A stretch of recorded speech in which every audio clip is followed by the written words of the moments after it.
the president continues to test negative, will he wear a mask in India for how many days, and will he do anything else to change his behavior as he's around so many world leaders? No, it's a good question. Look, as you know, there's about, I believe, a 10-day window, right?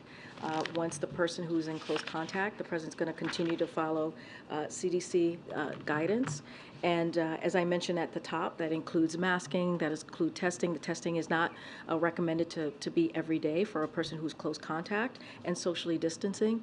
And so we're going to continue to certainly to monitor for any symptoms. He has not had any symptoms for the past three tests, 3 days, if you will. And so we're going to the president's going to continue to move forward in close consultation with his physician. I just don't have anything else to add. So he would continue to mask up then for 10 days past the exposure point. Is that the plan at this What point? I can say is that the CDC, when it comes to the 10 days, the CDC guidelines recommend a combination of masking, testing, and monitoring for symptoms. And the president is going to do all of that in close consultation with his physician, as he has been doing the last 3 days.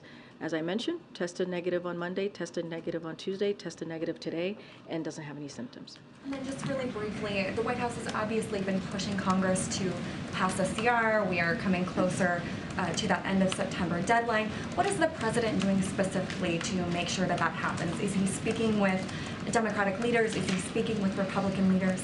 So I can say this, and I've mentioned many times our Hill engagement from here with OMB Director and also our Legislative Affairs Office and others, senior level officials here from the White House. And so those folks, as you can imagine, they meet regularly with the President, and they give him updates on budget negotiations. So he is constantly being updated by those staffers. And while I don't have any specific calls to read out, he's in regular touch with members of Congress, as he has, about the numerous amount of issues, and you know, and also in order to keep up on the government-funded process that's going on the other side of Pennsylvania. So I'll say this, his message in private is the same as it is in public, as it has been, as we have been saying as well, which is there's no reason for a government shutdown. It is important for Congress to keep their promise that they made to the American people and do their job. That is it. We've been very clear about that. And, you know, I've said this, and he'll continue to say this as well. When it comes to the government supplemental funding, lives are at stake.